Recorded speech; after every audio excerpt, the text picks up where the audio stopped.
Baik, bismillahirrahmanirrahim. Assalamualaikum warahmatullahi wabarakatuh. Teman-teman, kita buka dulu untuk sesi ketujuh mata kuliah konseling gizi hari ini dengan membaca basmalah. Bismillahirrahmanirrahim. Baik, untuk video pembelajaran identifikasi masalah sebagai topik ketujuh dari konseling gizi, ini memang saya kemudian harus meluangkan waktu tersendiri untuk merecord karena sebelumnya memang sudah disampaikan begitu ya di kelas, tapi berhubung, eee, apa namanya, teman-teman kemarin juga memang, ada bentrok begitu dengan jadwal praktikum, sehingga terpisah kemudian saya baru meng-ACC ketika teman-teman memang sudah benar-benar mengikuti perkuliahannya melalui video pembelajarannya. Jadi, melalui video ini teman-teman silakan untuk bisa mencermati apa yang kemarin jadi, materi atau diskusi yang kemudian disampaikan di forum, ketika perkuliahan. Baik, kita akan bicara tentang identifikasi masalah sebagai lanjutan dari, sebelumnya di pertemuan 6 kita bicara tentang pendidikan gizi begitu ya, di akhir sesi kita bicara tentang langkah-langkah menyusun suatu program gizi yang itu dimaksudkan sebagai upaya pendidikan gizi untuk masyarakat gitu ya. Step-stepnya adalah menganalisis masalah, menganalisis situasi, yang kemudian dilanjutkan dengan perencanaan program gitu ya, kira-kira kita memilih dengan metode apa dalam mencapai target yang diharapkan, kemudian baru kita sampai pada tahap implementasi, pelaksanaan, dan kemudian dievaluasi. Nah, identifikasi masalah ini sebagai step pertama begitu yang kemudian harus teman-teman lakukan sebelum, teman-teman akhirnya menentukan satu program gizi atau satu metode pendidikan gizi atau satu, bentuk konseling gizi gitu ya, teman-teman adalah mampu mengidentifikasi masalah yang dipunyai oleh seseorang atau suatu kelompok masyarakat tertentu. Jadi, materi ini cukup, penting kemudian untuk teman-teman pahami sebagai landasan dalam, menyelesaikan suatu masalah gizi.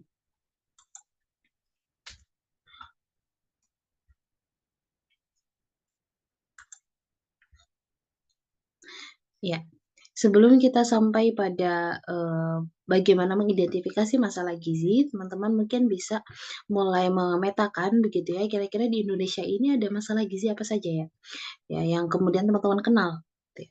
Teman-teman kenal, teman-teman, mengerti, terutama mungkin kalau ada yang sudah sampai mencoba menspesifikkan, masalah gizi yang umum terjadi di wilayahnya atau di daerahnya, gitu ya. Apakah kemudian memang seragam, secara umum memang stunting itu masih menjadi masalah di setiap daerah, atau ada yang, arahnya cenderung ke masalah gizi obesitas atau overweight pada anak misalnya, atau ada masalah yang, lain misalnya terkait dengan PTM, gitu ya, atau masalahnya pada kelompok ibu hamil, atau bisa jadi juga pada kelompok remaja, gitu ya. Tapi intinya masalah gizi itu bisa terjadi pada setiap, kelompok, pada setiap jenjang usia, setiap, apa namanya, eee, jenis kelamin begitu ya, ini bisa terjadi karena masalah gizi itu ya kemungkinannya terjadi memang bisa pada siapapun. Oke, sebelum kita mengidentifikasi masalahnya begitu ya, teman-teman pahami terlebih dahulu apa itu masalah gitu ya, what is problem gitu ya, apa yang kemudian kita sebut sebagai sebuah masalah gitu ya. Masalah ini, mengidentifikasi masalah adalah kita kemudian mencoba mencermati, eee, apa sih atau seberapa besar sih target yang kita harapkan begitu ya, karena ternyata Eee, kita bandingkan dengan realita yang kita punya, begitu. Dan gap antara harapan dengan kenyataan itu kita sebut sebagai masalah, gitu. Ya, mudahnya misalnya teman-teman punya ekspektasi tertentu, begitu ya, terhadap sesuatu, kemudian realitanya tidak berjalan seperti yang diekspektasikan, seperti yang diinginkan, gitu ya. Ada gap di situ, bikin, ya teman-teman akhirnya merasa ini adalah sebuah, apa namanya, masalah. Semakin lebar gap antara kenyataan dengan harapan atau ekspektasi ini menjadi semakin besar rasanya masalah yang kemudian dihadapi. dalam konteks kesehatan atau, isu gizi yang sedang kita bicarakan gitu ya, masalah itu bisa datang dari dua dua sisi. Yang pertama adalah memang masalah itu adalah masalah gizi dan kesehatan ya seperti stunting, overweight, bentuknya biasanya data-datanya seperti prevalensi begitu ya. Tapi ada juga kemungkinan kita melihatnya dari cakupan program yang kemudian tidak berjalan seperti seharusnya. Misalnya ada program ASI eksklusif, program IMD, inisiasi menyusui dini, ada program PMBA, pemberian makan bayi dan anak, begitu ya, atau ANC misalnya. Setiap program itu punya target cakupan supaya menandakan keberhasilan program. Misalnya cakupan bayi yang mendapatkan ASI eksklusif, bayi usia 0 sampai 6 bulan yang mendapatkan ASI eksklusif, cakupan targetnya itu misalnya 90%. Nah, itu adalah harapan gitu ya. Tapi realitanya hasil survei, tahunan misalnya, profil kesehatan provinsi tertentu begitu ya, mengeluarkan data bahwa, cakupan ASI eksklusif baru 60% misalnya. Artinya bayi dari 100 bayi misalnya yang kemudian apa namanya, lahir begitu ya atau yang berada pada usia 0 sampai 6 bulan di provinsi tertentu yang mendapatkan ASI eksklusif hanya 60 orang, ya, 60 orang bayi begitu ya. Sisanya tidak eksklusif begitu. Nah, ini berarti ada gap karena realitanya baru 60% bayi yang mendapat ASI eksklusif, sedangkan harapannya tadi mencapai 90%. Nah, gap ini kita sebut sebagai masalah begitu ya. Jadi masalah bisa datang dari dua sisi kalau dalam konteks, apa namanya, bidang gizi dan kesehatan. Bisa memang real dari prevalensi masalahnya gitu ya, bisa dari gap cakupan programnya. Ya, kita coba melihat dari sisi prevalensi atau masalah gizi itu bisa dilihat dari data prevalensi suatu masalah. Misalnya ini prevalensi balita wasting. Teman-teman bisa akses dari laporan SSGI, begitu ya, Survei Status Gizi Indonesia tahun 2022 yang terbaru. Data di sini kemudian menghasilkan bahwa rata-rata nasional untuk balita wasting itu 7,7% gitu ya. Kemudian, kalau kemudian melihat dari sekian banyak laporan provinsi, maka terlihat bahwa Bali paling rendah prevalensi wasting-nya, 2,8%, sedangkan yang paling tinggi adalah Provinsi Maluku, 11,9%. Ini sebaran berdasarkan datanya. Artinya masih lebih banyak kemudian provinsi-provinsi yang memiliki, prevalensi wasting lebih banyak daripada rata-rata nasional atau lebih tinggi dari KKM ibaratnya seperti itu, dari rata-rata nasional begitu ya, 7,7%.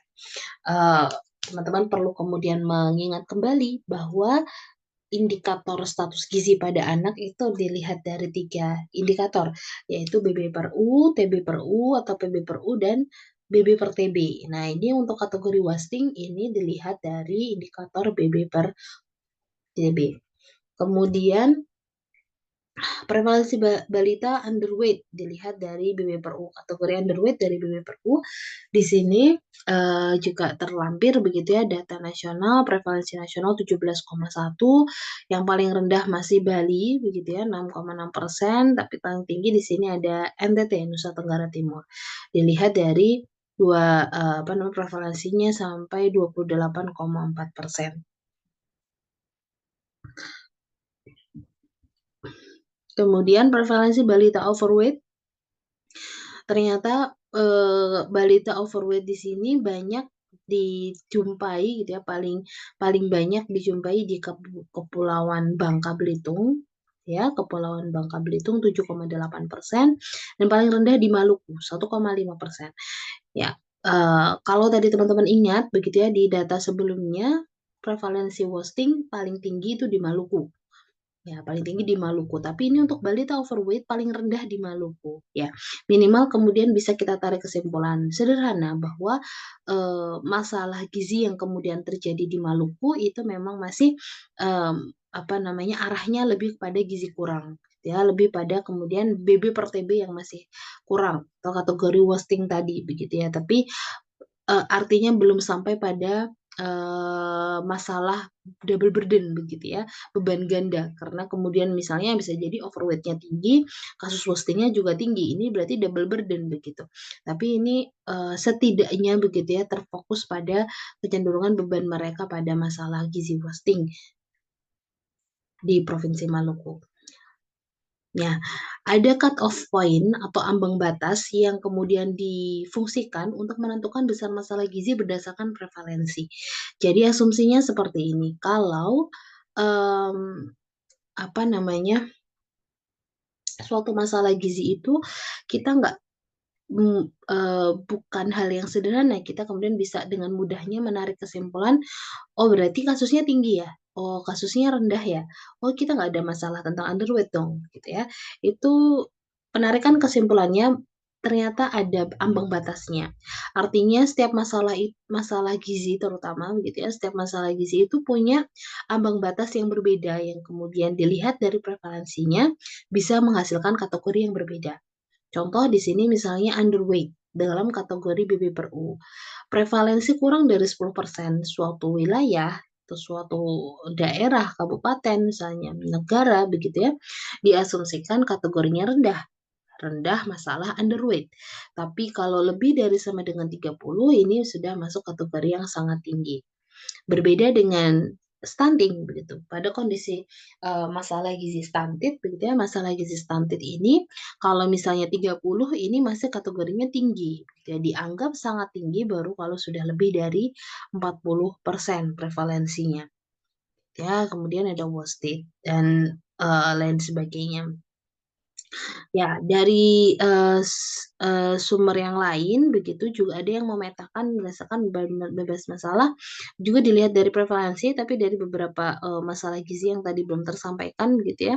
Ada pada kelompok ibu hamil, balita, wanita usia subur terkait anemia misalnya, kemudian BBLR begitu, ada GAKI, gizi lebih ya. Yang area hijau ini diasumsikan bebas masalah. Artinya kalaupun misalnya prevalensinya 3% begitu ya, 3% untuk gizi kurang itu dianggap bebas masalah begitu. Tapi pada gizi buruk lebih dari 1% itu asumsinya sudah berat begitu ya. Mau dia 1,5, mau 1,1 begitu ya, pokoknya lebih dari 1 sudah masalah berat, begitu. Nah ini, menarik kesimpulan ini kemudian berdasarkan cut off dari berbagai masalah gizi yang ada. Ya, cut off point untuk penentuan besar masalah gizi ini juga berdasarkan, cakupan program tadi yang saya sampaikan begitu ya, berdasarkan cakupan program berarti, eee, apa namanya, yang dilihat itu adalah seberapa besar cakupan yang sudah dicapai dan seberapa besar target yang diharapkan, gitu. Misalnya terkait program, kapsul yodium pada anak sekolah atau misalnya teman-teman yang putri, eee, apa namanya, teman-teman pasti juga termasuk bagian dari penerima, program tablet tambah darah ketika di SMA kemarin begitu ya. Nah, di tablet tambah darah itu cakupannya seberapa besar? Misalnya targetnya sini standar cakupan minimal adalah 80% pada TTD misalnya untuk pemberian Bumil, pada, remaja misalnya juga ditargetkan 80%. Kemudian dari sekian banyak teman-teman yang mendapatkan tablet tambah darah, berapa banyak yang kemudian diminum? Ya, itu adalah yang diukur betul-betul bahwa tablet tambah darahnya sampai dan dikonsumsi, bukan hanya diterima saja oleh remaja, tapi juga dikonsumsi betul-betul. Nah, sedangkan selama ini begitu ya, cakupan dari TTD pada remaja itu memang masih sangat rendah, karena evaluasinya umumnya adalah karena memang tablet tambah darah ini tidak kemudian, apa namanya, tidak masih amis begitu ya, sangat amis sehingga justru kadang-kadang mual gitu kalau habis minum, tidak, apa namanya, memang rasanya tidak masih sulit diterima oleh, remaja-remaja putri kita begitu, sehingga cakupan programnya akhirnya menjadi rendah. Nah, berarti kan harus ada evaluasi di situ. Kira-kira bagaimana memaksimalkan tadi penyerapan atau, apa namanya, kebutuhan dari remaja yang seharusnya memang butuh suplai tambahan tablet tambah darah karena mereka kemudian sudah mengalami atau, kasus anemia di Indonesia ini juga tidak sedikit begitu ya, sehingga butuh tambahan dari tablet tambah darah. Ini contoh, cut off atau kemudian ambang batasnya begitu ya untuk menentukan masalah gizi berdasarkan cakupan. Artinya kalau minimal 80% berarti kalau kurang dari 80% itu bisa disimpulkan, apa namanya, cakupannya masih sangat rendah.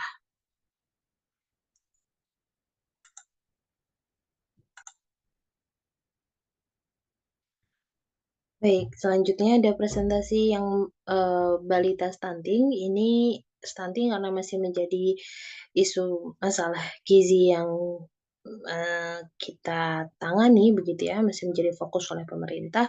Sehingga, saya coba menampilkan minimal untuk di Provinsi DIY. Di Provinsi DIY ini ada, prevalensi dari 2018 sampai 2020. Terlihat memang yang paling tinggi kasus stunting ini masih paling banyak di Gunung Kidul, gitu ya, dengan berbagai faktor resiko atau determinan yang melatar belakanginya. Kemudian, kalau dilihat trennya dari 2018 ke 2020 ini memang, cenderung masih fluktuatif begitu ya, ada yang trennya turun, ada yang kemudian sempat turun lalu naik begitu dan, terutama ini yang cukup signifikan di kota Jogja gitu ya, kenaikannya sampai hampir 2% dari 2018 menuju ke 2020. Kemudian, kita coba cermati untuk cakupan bayi kurang dari 6 bulan yang mendapat ASI eksklusif, ya ini karena tadi ya, konsep masalah untuk kesehatan itu bisa dari dua, dua sudut pandang begitu ya, apakah dari persentase atau prevalensi masalah kesehatannya langsung, atau dari cakupan suatu program yang berkaitan dengan kesehatan. Nah, ini contohnya di cakupan bayi kurang dari 6 bulan yang mendapatkan ASI eksklusif di Provinsi DIY tahun 2020, ternyata memang, tadi salah satunya di Gunung Kidul dan juga di kota Jogja, cakupan ASI eksklusif ini masih terbilang, termasuk rendah begitu ya, di bawah, persen cakupan di provinsi begitu ya, ini masih di bawahnya sehingga, ada kemungkinan salah satu faktor yang kemudian melatar belakangi kondisi stunting-nya itu adalah dari, apa namanya, ketidakeksklusifan begitu ya, pemberian ASI pada 6 bulan pertama. Baik, kita masuk ke faktor penyebab. Jadi teman-teman tadi, minimal itu bisa memilih atau bisa menentukan mana yang termasuk masalah gizi, gitu ya, dari lihat prevalensinya, kemudian apakah dia masuk prevalensinya itu termasuk, besaran masalahnya itu tinggi ataukah rendah ataukah sangat tinggi, begitu dilihat dari cut off setiap masalah kesehatan. Nah, kemudian, setiap masalah itu bisa terjadi karena ada penyebab-penyebabnya, begitu. Ada faktor-faktor penyebab yang kemudian menghasilkan luaran bahwa suatu masalah, gizi gitu ya, menghasilkan suatu masalah gizi yang akhirnya terukur secara prevalensi, terukur secara kuantitatif, persentasenya itu jelas berapa persennya, begitu ya. Nah, itu pasti ada latar belakangnya. Nah, pada section kedua ini kita akan bicara tentang faktor-faktor penyebab dari masalah gizi. Contoh yang, apa namanya, bisa teman-teman perhatikan di sini adalah salah satu kerangka berpikir yang menunjukkan bahwa suatu masalah gizi atau kita sebut di sini konteksnya pada ibu hamil, KEK, ya, kekurangan energi kronis pada ibu hamil itu ada latar belakang penyebabnya atau faktor-faktor penyebabnya. Faktor penyebabnya yang langsung terjadi dan mewujudkan atau menghasilkan ibu hamil itu menjadi KEK, itu kemungkinannya ada 2 begitu ya kalau berdasarkan teori ini, kemungkinannya ada 2 yaitu konsumsi gizi yang tidak mencukupi, jadi ibu memang asupannya tidak memadai begitu secara terus-menerus dan selama masa kehamilan, sehingga hasilnya adalah ibu hamil mengalami KEK. Atau kemudian karena penyakit, terutama misalnya penyakit infeksi yang kemudian membuat ibu akhirnya nafsu makannya turun, kemudian terdampak pula pada asupan yang tidak memadai begitu sehingga menghasilkan status gizi KEK begitu, ibu hamil menjadi KEK. Nah, ini adalah lapisan kedua, ini merupakan penyebab langsung. Penyebab langsung itu artinya, penyebab yang tanpa kemudian, dipengaruhi secara langsung, dia itu mempengaruhi atau menghasilkan suatu luaran berupa masalah gizi atau masalah kesehatan. Nah, tetapi yang perlu teman-teman pahami adalah penyebab langsung itu justru di latar belakangi, gitu ya, justru di latar belakangi. Artinya ada faktor-faktor lain yang menyebabkan akhirnya munculnya penyebab langsung, gitu ya. Jadi kalau kemudian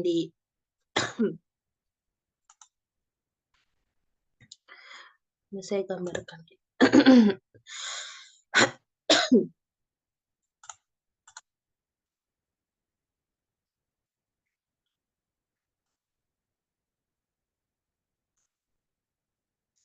Oke, pada layar pertama konsumsi gizi asumsinya secara teori adalah bahwa konsumsi gizi yang tidak mencukupi ini dapat menyebabkan ibu hamil mengalami status gizi menjadi KEK begitu ya. Tapi yang perlu diperhatikan adalah bahwa ada yang melatar belakangi kenapa akhirnya seorang ibu itu asupannya menjadi tidak tercukupi, begitu. Yang perlu kemudian kita cermati adalah apa yang melatar belakangi itu, begitu ya, menjadi bagian kedua yaitu penyebab tidak langsung. Penyebab tidak langsung di sini misalnya, ibu asupannya tidak memadai karena memang persediaan makanan tidak cukup begitu ya, secara tingkat kesejahteraan atau tingkat ekonominya rendah sehingga, apa namanya, kebutuhan sehari-hari kemudian lebih diprioritaskan dibanding misalnya, makanan untuk ibunya sendiri begitu. Sehingga yang penting makan, yang penting kenyang, bukan dari sisi kualitas gizinya.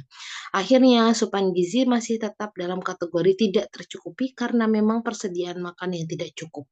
Atau juga bisa jadi karena pola asuh tidak memadai, pola asuh di sini dalam, apa namanya, konteks misalnya memang masih, eee, ikut dengan orang tuanya atau misalnya, dampak dari pola asuh yang dia alami di masa kecil oleh ibu hamil itu gitu ya, sehingga membuat, asupan dia memang biasanya dalam kondisi normal pun dia memang kurang, atau tidak memadai asupan gizinya. Terlebih ketika masa hamil yang kemudian ada peluang dia mengalami morning sickness, ditambah lagi begitu ya, sehingga berdampak.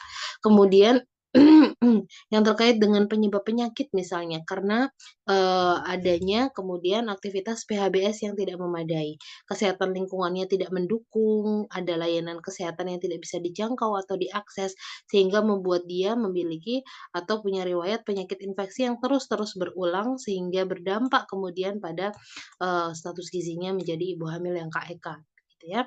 Dan di sini penyebab tidak langsung sendiri saja, itu juga masih ada latar belakangnya begitu, masih ada yang kemudian mendasari kenapa akhirnya muncul ibu persediaan makan tidak cukup, ibu tidak memiliki pola asuh yang memadai, ibu, kesehatan lingkungan ibu tidak didukung atau tidak memadai, yang kemudian mendampak pada penyebab langsung.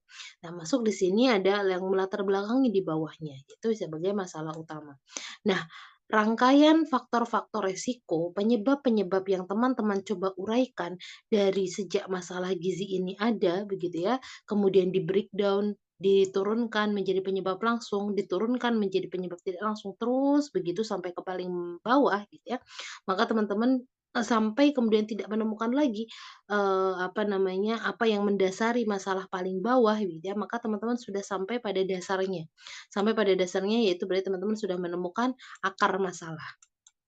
Makanya secara umum kita juga sering menyebutnya sebagai, apa namanya, diagram atau bagan alir ini kita sebut sebagai pohon masalah begitu. Kenapa? Karena kemudian, yang paling atas begitu ini sebagai puncaknya, puncak dari pohonnya yang kemudian diturunkan menjadi cabang-cabang faktor-faktor penyebabnya, sampai yang paling bawah itu kita sebut sebagai akar masalah tadi.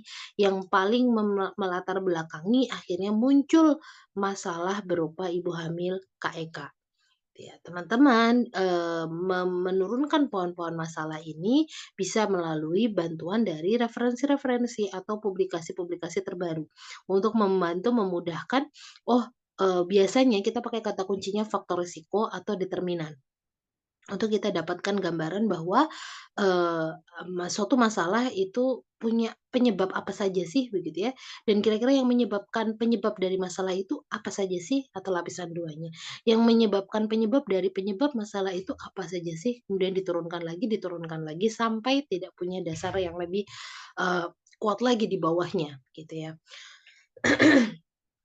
Baik, ini contoh, ilustrasi begitu untuk teman-teman apa namanya,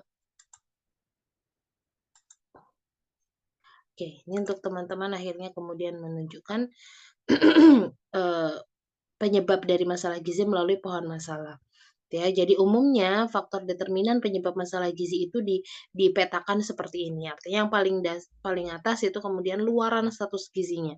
Kemungkinannya bisa status gizi lebih masyarakat, kemungkinannya bisa masyarakat dengan status gizi kurang, begitu ya. Dengan masalah gizi sebagai dampak berikutnya. Nah, di sini umumnya selalu memang yang mempengaruhi status gizi itu dari 2 persepsi atau dari 2 poin ini, yaitu asupan pangan atau asupan gizi yang memadai atau tidak memadai, baik itu berlebih atau terlalu kurang begitu ya, atau dari sisi kesehatan, dari sisi penyakitnya, gitu ya. Kemungkinan adanya penyakit infeksi misalnya, penyakit menular yang kemudian memberi dampak secara tidak langsung pada asupan yang tidak memadai sehingga berdampak pada masalah gizi tertentu. Kurang lebih cara membacanya sama begitu ya, dari yang paling berhubungan langsung dengan masalah itu kita sebut sebagai penyebab langsung, dan yang kemudian menyebabkan penyebab langsung kita sebut penyebab tidak langsung, dan semakin ke bawah kita akan menemukan akar dari masalah. Mmm, dalam hal intervensi atau upaya untuk memperbaiki masalah gizi tertentu, itu biasanya kita ada pendekatan begitu ya, intervensinya menggunakan intervensi spesifik kah atau dengan intervensi sensitif. Termasuk dalam konteks stunting nanti akan kita bahas begitu ya. Contohnya di sini pada konsep umum sekalipun begitu, ada area-area di mana kalau itu masalahnya itu di penyebab langsung, di penyebab tidak langsung, maka kita mengatasinya masih jangka pendek. Artinya bisa diatasi dengan sifatnya jangka pendek. Tapi yang namanya akar dari masalah, itu cara penyelesaiannya cukup lama, panjang waktunya, sehingga masuk kategorinya jangka panjang. Kita bagi bahwa intervensi-intervensi untuk mengarah pada jangka pendek, mengarah pada penyebab langsung, penyebab tidak langsung yang biasanya ini berkaitan dengan bidang gizi dan kesehatan juga, maka biasanya bisa diatasi dengan intervensi-intervensi sifatnya spesifik. Intervensi spesifik berarti intervensi yang ranahnya pada area atau ruang lingkupnya itu bidang kesehatan. Tapi kalau intervensi sensitif itu di luar itu. Ya, jadi bisa jadi kenapa akses pangannya terbatas? Oh ya karena jalanan, di desa tertentu gitu ya, di desa tersebut misalnya memang jalannya banyak yang rusak sehingga sulit untuk dijangkau oleh, masyarakat, sehingga pasarnya jauh sekali, sehingga masyarakat akhirnya makan yang kemudian seadanya, yang kemudian tersedia yang paling dekat itu apa. Begitu ya, dan itu jarang misalnya ada, apa namanya, bisa protein hewani tersedia begitu. Atau, misalnya tidak ada, jamban begitu ya, tidak ada jamban di rumah-rumah yang ada di situ, masyarakatnya masih banyak menggunakan, jamban konvensional misalnya ya langsung ke sungai begitu ya, yang itu resiko kemudian terjadinya penularan penyakit itu menjadi tinggi, kemudian atau juga dikarenakan, apa namanya, penularan penyakit juga menjadi bisa meningkat resikonya, sehingga, salah satu intervensinya itu misalnya dengan jambanisasi. Nah, ini adalah jambanisasi ini programnya bukan program kesehatan, tapi misalnya program dari, kementerian yang bisa bertanggung jawab terhadap itu, terkait fasilitas atau sarana prasarana misalnya, ya, apa namanya, oleh Kementerian Desa misalnya dan lain sebagainya. Nah, ini arahnya mereka ke intervensi sensitif. Ya, termasuk pada stunting ya. Stunting ini juga kalau dicoba diilustrasikan begitu ya, penyebab-penyebab stunting ini sebenarnya berada pada area-area sensitif dan juga spesifik. Spesifik tadi berkaitan secara langsung, areanya ini bisa diatasi jangka pendek saja, gitu ya. Jangka pendek ini bisa berhasil misalnya, dengan mengantisipasi ibu melakukan IMD, ibu melakukan ASI eksklusif begitu ya. Kemudian ada apa namanya, ibu mendapat bekal pemberian MPASI yang memadai, ya itu yang bisa berdampak langsung. Jadi, area-areanya spesifik, penyebab langsung ini diatasi dengan intervensi spesifik. Atau pada area yang ini skalanya cukup besar, karena tadi merupakan akar dari masalah gitu ya, umumnya area komunitas, area, apa namanya, yang itu harus dilandasi oleh kebijakan negara begitu ya di sini, merujuk pada intervensi-intervensi yang arahnya sensitif untuk mengatasi penyebab tidak langsung terjadinya stunting. Tapi penyebab tidak langsung ini bisa menyebabkan munculnya penyebab-penyebab langsung yang menghasilkan stunting itu sendiri, gitu. Oke. Jadi, yang kemudian, apa namanya, diberlakukan dalam rangka penanggulangan stunting begitu ya, ini ada 2 intervensi, 2 bentuk intervensi, yaitu intervensi gizi spesifik dan juga intervensi gizi sensitif. Intervensi gizi spesifik ini ranahnya pada intervensi yang ditujukan untuk 1.000 HPK, selalu tentang 1.000 HPK begitu ya, dan umumnya dilakukan oleh sektor kesehatan. Karena sifatnya jangka pendek, hasilnya dapat dicatat dan dipantau dalam waktu yang relatif pendek juga.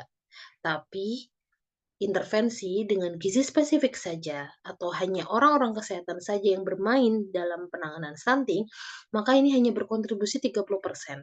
Ibaratnya effort yang kemudian dikeluarkan atau yang diupayakan itu baru, apa namanya, baru 30%, belum ada setengahnya begitu ya, usaha yang dikeluarkan kalau yang kemudian berperan hanya sektor kesehatan saja. Apalagi kalau ahli gizi saja begitu ya. Tapi tentu kalau di stunting karena semua tenaga kesehatan juga kemudian terdampak begitu ya, maka kemudian memberikan kontribusi, hampir sebagian besar semua tenaga kesehatan. Nah, tapi ternyata itu pun tidak cukup ya, tadi hanya 30% saja peran dari sektor kesehatan. Sehingga butuh bantuan dari intervensi, dari sektor yang lain yang, kemudian arahnya pada intervensi gizi sensitif. Intervensi gizi sensitif ini melengkapi gitu ya, menyempurnakan, kontribusi atau peran dari gizi spesifik, intervensi gizi spesifik, karena menyumbang sekitar 70% sendiri, secara, effort yang kemudian diupayakan, diintervensikan untuk menangani masalah stunting. Karena intervensi gizi sensitif ini intervensi yang ditujukan melalui berbagai kegiatan pembangunan di luar sektor kesehatan, yang itu bisa mendukung keberhasilan dari intervensi gizi spesifik, gitu ya. Tadi ya penyelenggaraan, apa namanya, pengadaan jamban atau jambanisasi misalnya, kemudian apa namanya, memudahkan atau mendekatkan akses layanan kesehatan, atau menertibkan misalnya menghaluskan jalan begitu ya, sehingga jalur menuju ke pasar, jalur menuju ke untuk masyarakat bisa mengakses pangan dengan lebih baik, mengakses layanan kesehatan dengan lebih mudah begitu ya, itu diperbaiki begitu ya.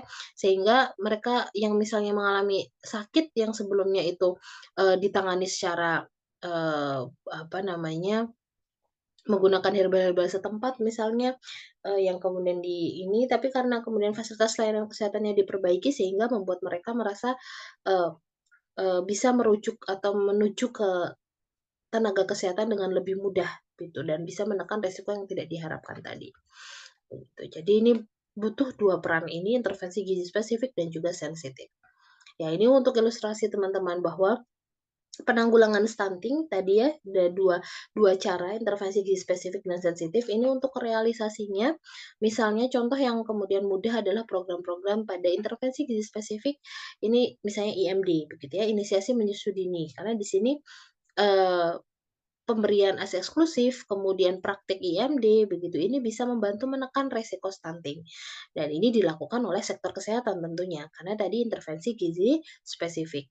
Kemudian memberikan imunisasi secara lengkap, begitu. Memberikan imunisasi secara lengkap dengan tujuan untuk, mencegah terjadinya munculnya penyakit infeksi, penyakit menular, begitu, yang bisa merebak. Kemudian pemberian ASI yang didampingi oleh MPASI untuk bayi 6 sampai 24 bulan. Bayi mendapatkan MPASI pada waktu yang tepat, dengan tekstur yang tepat, sesuai usianya, dengan jumlah dan jenis yang sesuai, begitu takarannya, sehingga bayi menjadi tumbuh dengan status gizi optimal.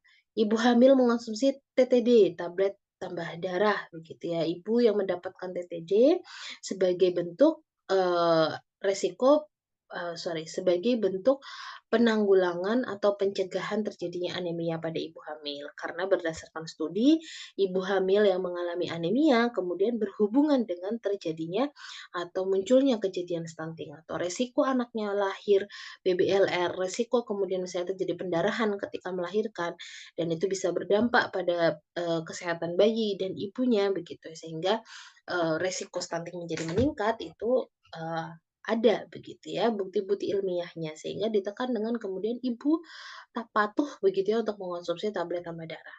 Memberikan makanan tambahan pada ibu hamil yang misalnya terdeteksi atau apa namanya, terbukti secara hasil pengukuran secara objektif, terbukti bahwa status gizinya KEK misalnya ibu hamil KEK. Kemudian dapat tambahan PMT, pemberian makanan tambahan, karena untuk membantu mensupport supaya apa namanya, status gizinya meningkat begitu ya, karena dalam kondisi hamil beresiko juga bagi anaknya.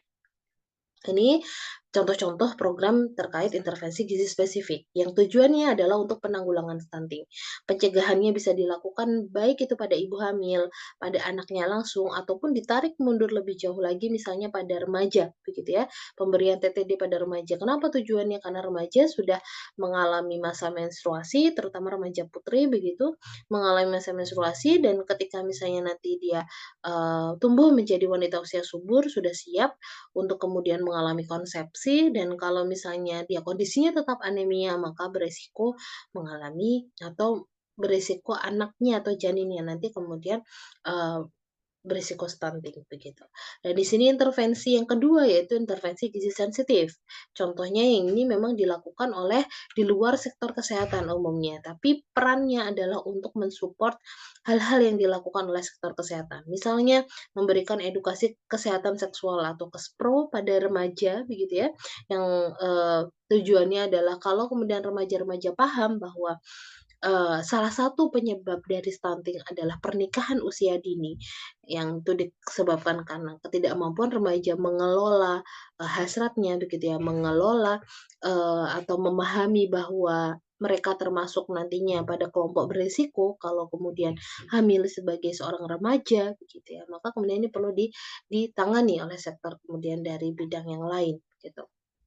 Pendidikan atau pengasuhan, pada orang tua kemudian dibekali bagaimana skill-skill parenting yang benar, bagaimana cara pola asuh yang kemudian sebaiknya diterapkan untuk anaknya, yang, disiapkan begitu ya. Ini juga akan mempengaruhi karena ada hubungan antara pola asuh dengan kejadian stunting. Kemudian menyediakan dan memastikan akses air atau sanitasi yang memadai, yang bersih begitu. Ini juga disiapkan oleh sektor yang lain di luar sektor kesehatan, tapi menjamin bahwa masyarakat itu mudah untuk mengakses air bersih, sehingga mereka kemudian resiko mereka mengalami penyakit menular, resiko mereka kemudian, apa namanya, berperilaku PHBS yang buruk itu kemudian ditekan. Nah, itu juga salah satu yang kemudian berhubungan juga sebagai faktor yang menyebabkan stunting. Menyediakan akses layanan kesehatan dan keluarga berencana KB begitu ya, menyediakan bukan, dari sisi layanannya saja, tapi juga secara fisik misalnya tersedia tempat untuk memberikan layanannya. Itu bagian yang kemudian disupport oleh intervensi gizi sensitif.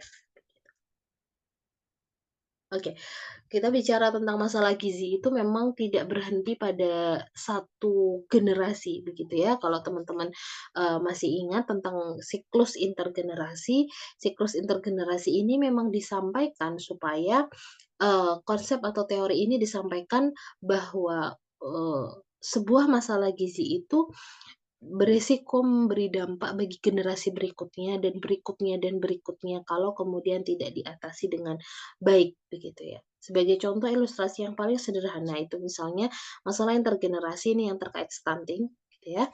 Terkait stunting di sini misalnya teman-teman, apa namanya, di suatu wilayah begitu ya, ter tercatat prevalensi stunting-nya misalnya cukup tinggi begitu ya, ada anak-anak yang kemudian, eee, terdiagnosis stunting begitu ya, sudah status gizinya sudah jelas stunting.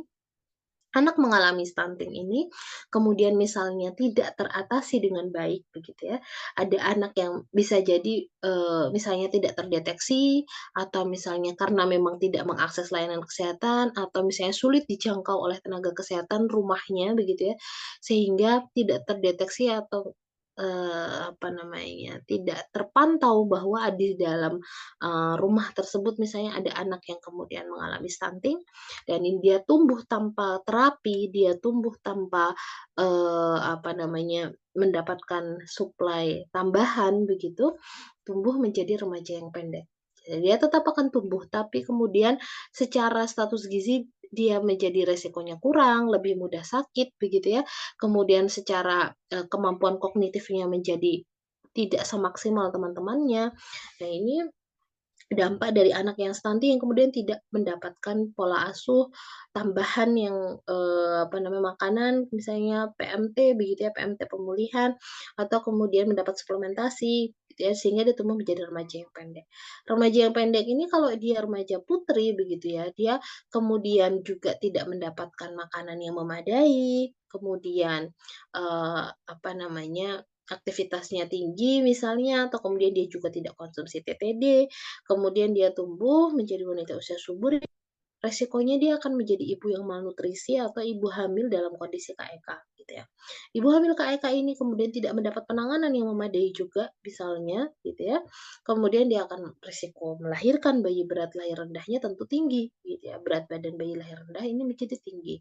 Bayi yang BBLR ini juga misalnya tidak dapat ASI eksklusif, tidak dapat MPASI yang memadai gitu ya, terjadi infeksi berulang, resiko lagi dia tumbuh menjadi anak yang stunting. Padahal ini sudah tadi anaknya anak ini tadi gitu ya, yang lahir ini sudah jadi anaknya anak ini, sudah generasi kedua asumsinya seperti itu. Nah, kalau dia tumbuh masih sama begitu ya, tanpa penanganan yang memadai, dia akan menghasilkan generasi ketiga yang juga berisiko gitu ya. Nah, ini akan menjadi siklus intergenerasi yang membawa masalah yang besar.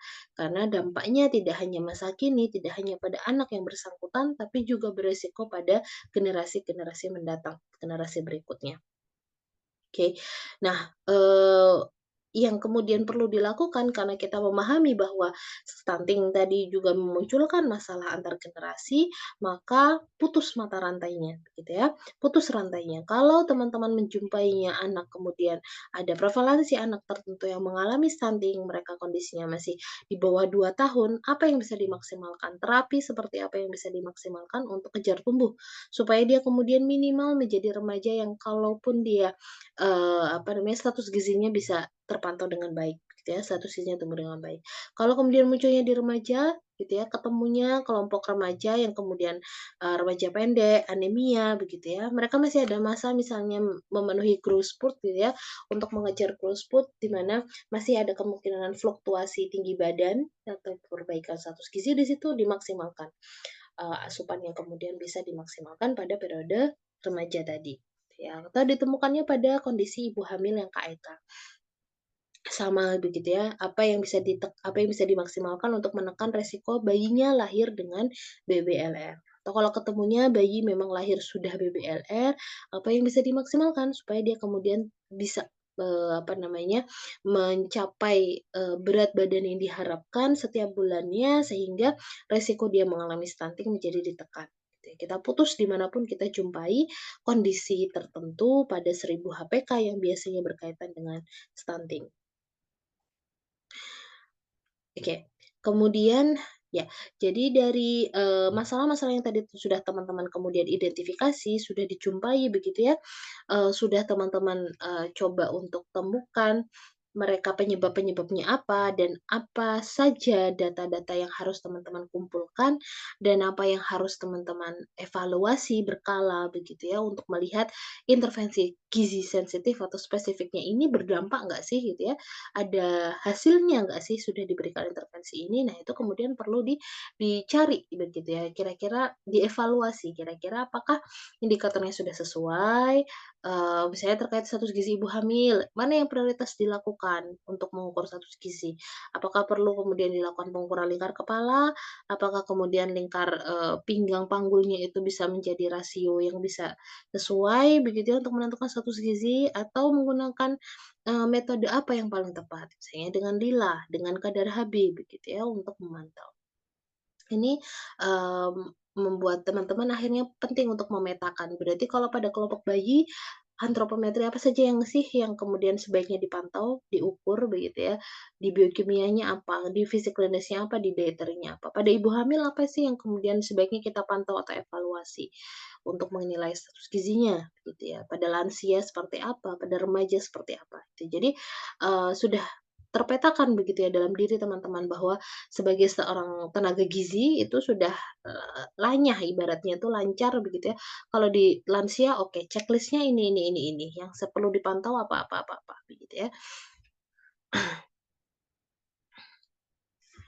Ya, baik kurang lebih ini saja untuk materi ke-7 gitu ya, karena fokus kita pada teman-teman mampu memilah atau mampu menentukan masalah gizi dan akhirnya bisa menyusun suatu pohon masalah, menyusun suatu, apa namanya, kerangka berpikir tentang suatu masalah gizi itu penyebabnya apa saja dan kira-kira kalau di-breakdown sampai sejauh mana gitu ya. Ini tujuannya kalau dalam konteks konseling, ketika teman-teman tahu bahwa setiap masalah itu ada penyebabnya, maka teman-teman akan fokus menggali pada kira-kira daripada orang tersebut, pada klien kalian, itu penyebab mana sih yang paling dominan, yang menyebabkan dia akhirnya punya masalah gizi terkait, begitu ya.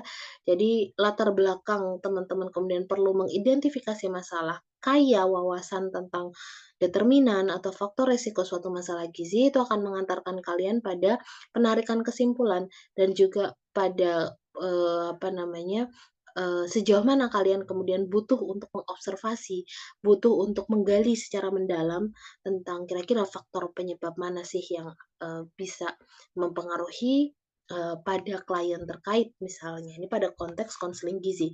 Atau pada konteks pendidikan gizi misalnya, yang fokusnya misalnya lebih luas pada masyarakat begitu ya, pada kelompok masyarakat tertentu. Nah, teman-teman juga penting untuk kemudian, menggali begitu ya, kenapa kok hipertensi di wilayah ini tinggi begitu. Kira-kira faktor mana yang paling dominan menyebabkan masalah hipertensi di sini menjadi tinggi? Karena bisa jadi, hipertensi atau misalnya stunting, kita bicara stunting begitu ya, stunting di padukuhan, X itu tinggi karena, apa namanya, kasus pernikahan dininya tinggi. Stunting di wilayah Y itu tinggi karena mereka, asupan proteinnya rendah gitu ya. Stunting di wilayah ini tinggi karena ini area kumuh sehingga mereka, apa namanya, kasus penyakit menularnya tinggi. Penyakit menular tinggi ini mengantarkan anak-anak kemudian mengarah pada status gizi kurang yang berdampak pada status gizi yang kemudian membawa mereka pada stunting begitu ya. Penyebabnya bisa berbeda-beda dengan masalah yang sama.